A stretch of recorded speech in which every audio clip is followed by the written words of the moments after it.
Hello, this is Nick here from Gorgon Reviews. I am talking with Stimson Snead and Sam Dunning, the director slash writer and the main actor of Tim Travers and the Time Traveler's Paradox. Now, of course, TT and the TTP is a story about a guy who admits time travel and decides to kill his past self, as one does, hoping to discover a paradox and instead discover over time he isn't as smart as he had hoped. Those are my words, of course. So thank you so much for spending time here today, gentlemen, on a Saturday. I just like the TT and the TTP abbreviation. We should use that more. That's fun. It is fun. It makes you think of toilet paper. So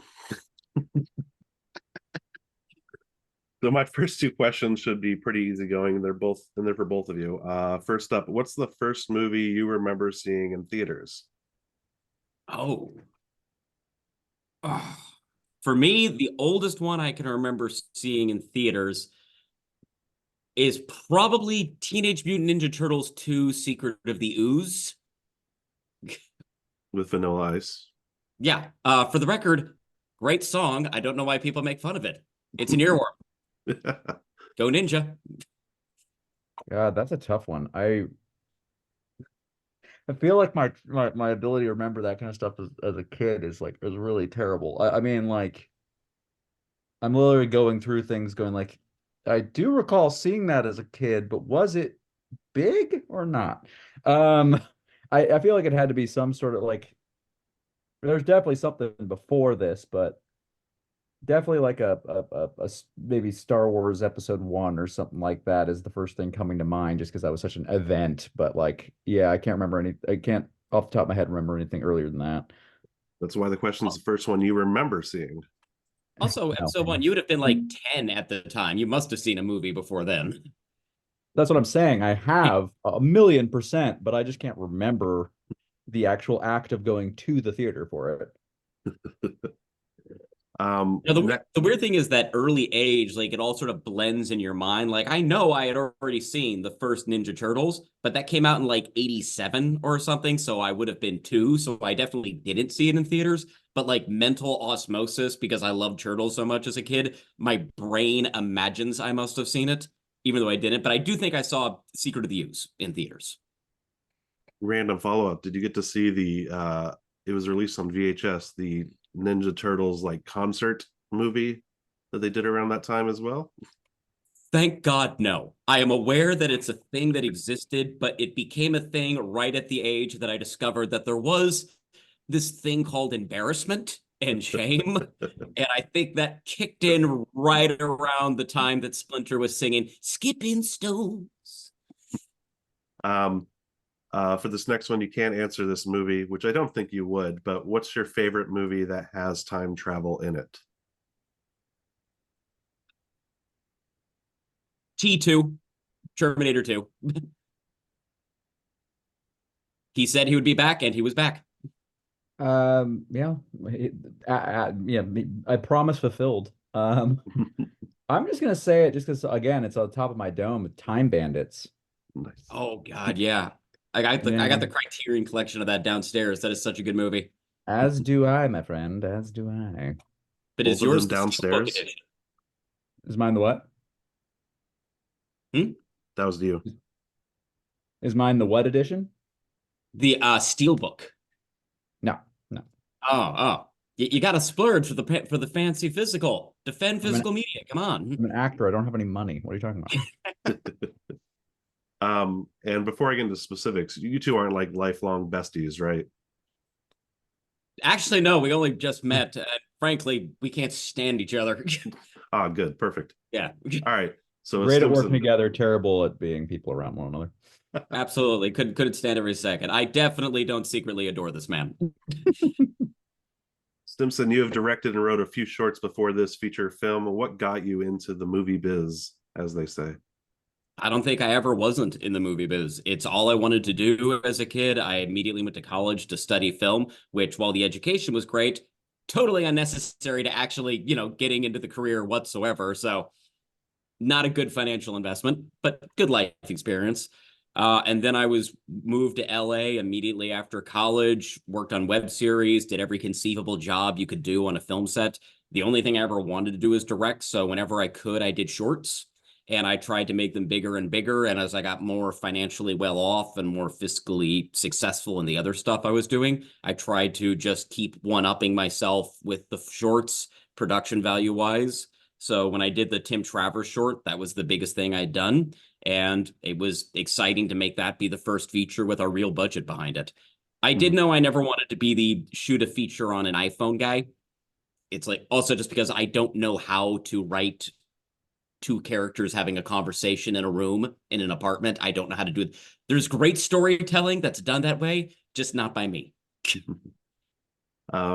Yeah, you have a lot of movie jobs. You said, like, on this one, you were the director, the writer, one of the executive producers. You were a member of the cast.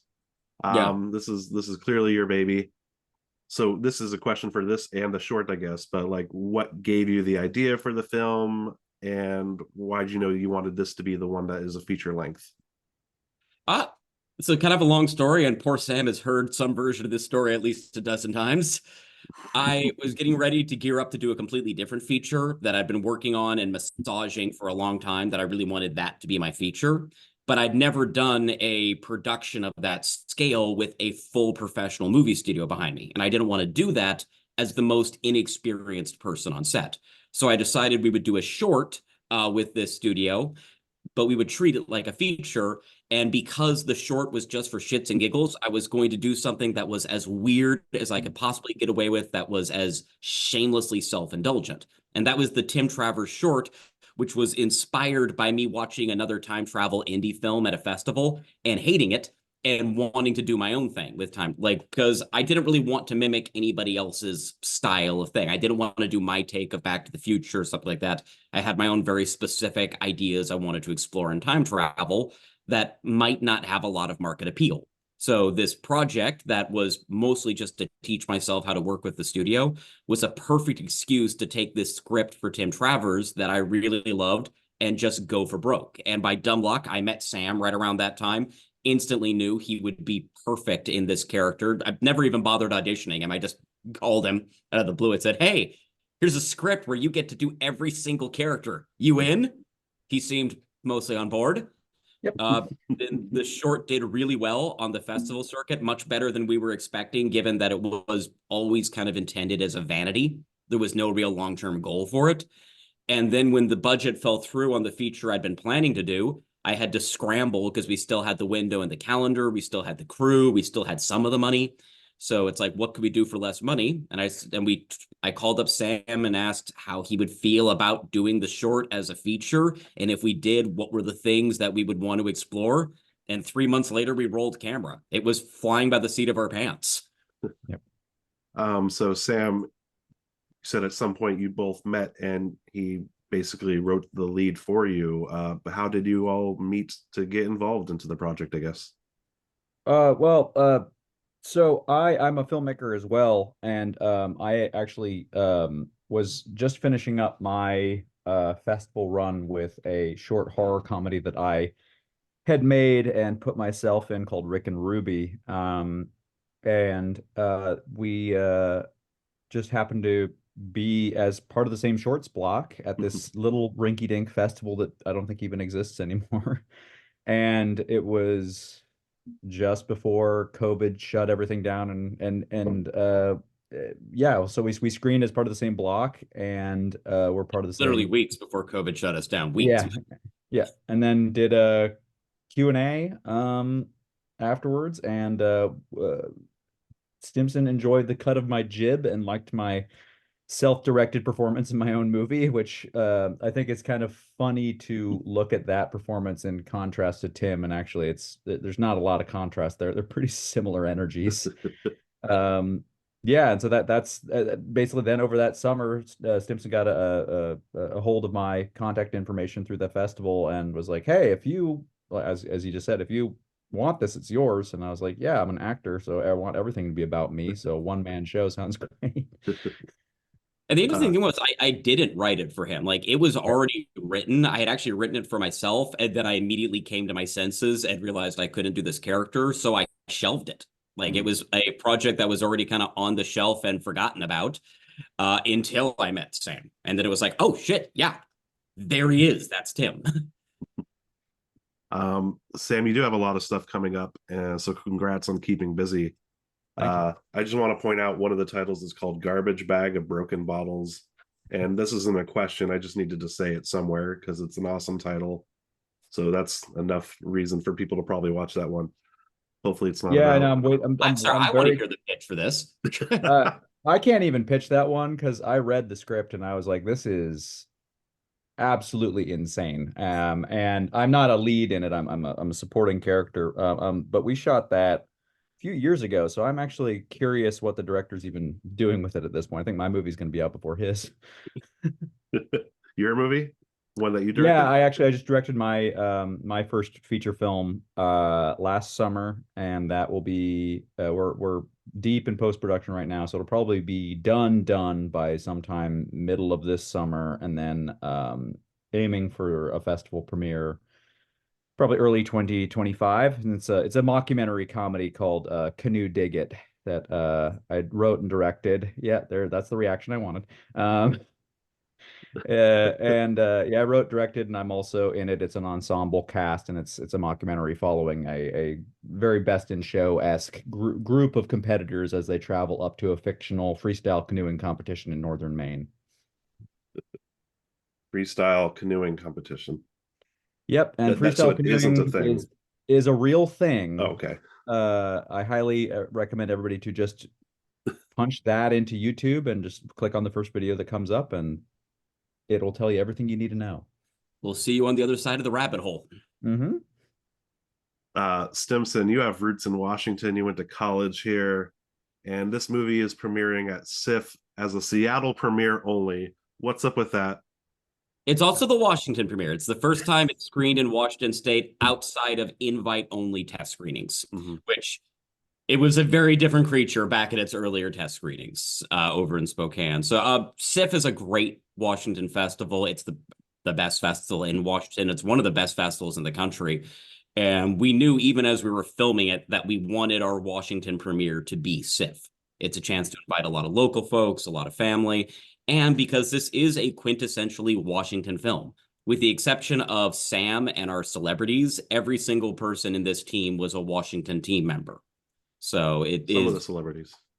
Even Joel McHale is actually Yeah. from Washington. So, I mean, yeah, one of the celebrities is also a Washingtonian. So this has its DNA deep in that community. And so we always knew we wanted to premiere at SIFF. I did have to look that up because once I realized that Joel McHale is from like Mercer Island, I was like, you know what, that makes perfect sense. I like now that I've read that, I'm like, of course that's true. Why did I not just know that? I mean, his sense of humor style, I mean, that's pretty quintessentially Seattleite. Yeah. So Sam, the script is written not for you, but before you. But Stimson knew that Tim Travers was you overall. Do you think you brought a lot of your own ideas still to the script, or were you able to basically just follow it as is? I think it's definitely a bit of both. I think that like, I mean, the way I was trained as an actor, not that I did like method or anything like that, but like the way like is all you can really do is just bring yourself to the character, and that's kind of the best you can do is just bring yourself to the character and be in those circumstances. And so um it's always I didn't know initially that Stimson had written the character for himself, but I already was playing it with definitely a piece of Stimson in mind. And I mean, like that could have been intentional. It also could have just been because Stimson, you write what you know. So Stimson has obviously written himself into the script, whether he intended to or not, just based on just the way dialogue comes out, everything, and just sense of humor and all of that.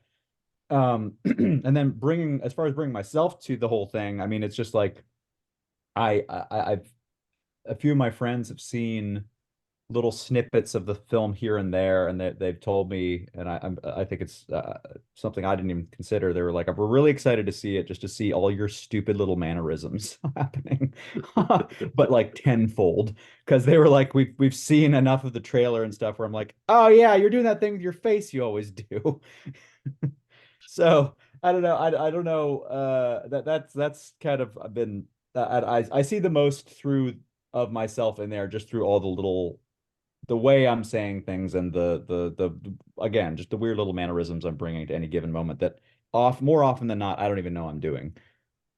One of the interesting things as a director when it comes to casting, not even if you didn't write the script yourself, you're just directing it. I mean, there is no standard way of speaking. Everybody's different. Everybody has little nuances. And a lot of what you like about a script is you like the flow of the language and the flow of the words. And when you get into casting, what you're looking for a lot of the time really boils down to someone for whom these words in this order feels natural coming out of their mouth. You can always hear it in a film or a role, especially on the lower budget stuff, or sometimes they don't have their first pick acting wise.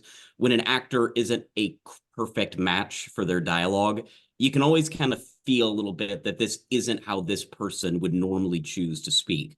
And I think one of the best things in casting is just finding that person where, even though intellectually I know that I wrote that, it just seems like something Sam would say. And that's when it's that's my happy place, directorial wise, because it also means there's not a lot for me to add on set note wise. Like a lot of the times, like Sam and I will be talking about what's happening emotionally. We'll get into kind of the nitty gritty and the blocking. But for the most part, once he has the character, I think on set, I'm fairly staying out of your way a lot of the time. Yeah, no, I would say so. Yeah, I mean, like my opinion and the way I've now directed is that I think that the best directing is to understand that you're basically leading an orchestra. You know, you're kind of pushing people and you're doing tone control more than anything. And Yeah. so that's yeah, I think if you cast correctly and you trust your actors, you just nudge them in line with the vision whenever they're starting to come out of it, and the rest, you know, I think that it's again, if they're good and they're talented and they understand the material, let them fly. Yeah. The final one for both of you, which is from your points of view, what was the hardest part about making this movie? Oh, Sam, you go first on this one. I gotta think for a second. Obviously, you know, when you see the movie, you'll see that I didn't have much to do in it. It's yeah, I don't Oh, know. he's lying through his teeth. Where do I start? For one, not acting against real anybody, half the time is like one thing. I mean, thankfully, you know, I had four body doubles, the lead of which David Babbitt, who is a wonderful man and actor, and he basically learned the script as well as I did. And so any time that where you really feel like I have chemistry with myself, that's because David Babbitt is there. Maybe you won't see his face in that moment, but he is there, and I am acting with him. He is actually in the film as the coffee delivery boy.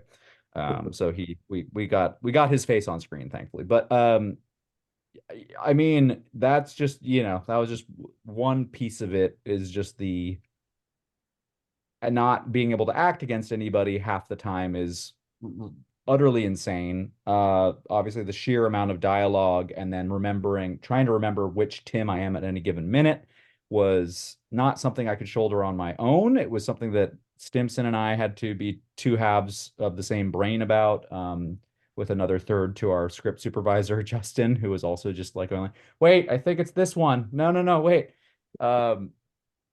Anyway, yeah, I mean, I think that my answer is kind of, so I don't even feel like I barely even need to go into it because it's sort of like self-explanatory when you see it, what was challenging. For me, like the stuff Sam was dealing with, that was the easy part because that was just trusting Sam. In fact, everything that could be described as just trusting other folks on set to do their job was always the easy part. It was a great team we were working with, great creatives across the board, and frankly, not a bad attitude anywhere on set. The biggest problem of this film is like a typical movie with these kind of production values and the kind of visuals we're going for needs between 25 to 35 days of filming. This is not a typical movie. We have so many scenes where there are dozens of characters on screen and every single one is Sam. which means every single shot, you're not just filming it once with outtakes for it, you're filming it with outtakes for every single Sam on screen. So you can lose half a day on one shot. And between that and balancing the celebrity schedules and the fact that we shot this in 17 dates, this thing was an absolute logistical nightmare from day one. We were still casting celebrities while we were already filming in that 17-day window. I think we got the confirmation that Keith David was going to be in the film maybe 48 hours before he showed up on set. So, like, we had understudies in place. It was every day of this film, and we did not get into serious overtime except maybe 1 or 2 days. But every single day on set of this was just a battle to try to make sure we could get everything in, to make sure it looked good, that it would edit well, that it would represent the actor's performance well. I mean, the unsung hero of all this is a woman named Cheyenne Smith, who is our first AD and the woman who is scheduling everything in real time. And just salute to Cheyenne on that, because nightmare scheduling project. I think we hit a, like, normally I'm one of those folks who fairly carefully storyboards if I have time, but at the very least has a good shot list for every scene. We were having to make so many battlefield decisions that I think it was day 3 before I threw all the shot list in the air, being like, nope, we don't have time for this. We are going, and we got in this process where every single scene we would do, myself, Brian Gosling, the DP, and Cheyenne would privately go over to the area we were about to film in. Sometimes we'd bring Sam with us if it was going to be a complicated bit of blocking. And we would just decide over about 15 minutes what every shot was going to be in that scene, and then just do it immediately. So that was the difficult part for me. As far as managing all the Sam stuff, no, that was easy. Dick, that was his job. I never lost any sleep over that. Yeah, right. All right. Once again, thank you so much for spending your time answering some questions about directing, writing, and starring in TT and the TTP.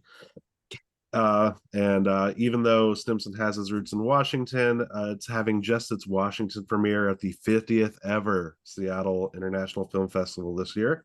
It is playing 2 times. It is first on Friday, May 10th at the SIFF Cinema Uptown at 9:30 p.m. And then, I lost it. Saturday, May 11th at the AMC Pacific Place at 1:45 p.m. So if you want to add another indie time travel film like Primer to your repertoire, you know what to do. And Sam, when we do that Saturday night screening, it is a Friday night screening. It is across the street from the best greasy burger in all of Seattle. Love to hear that. That's all that I need to know. Absolutely. We can throw in a Dick's advertisement here. It's okay. Absolutely. Dick's is great. I love Dick's. Well, I've been to Dick's. I did my tour. Okay, the theater is across the street for the Friday night show. Beautiful. Nice.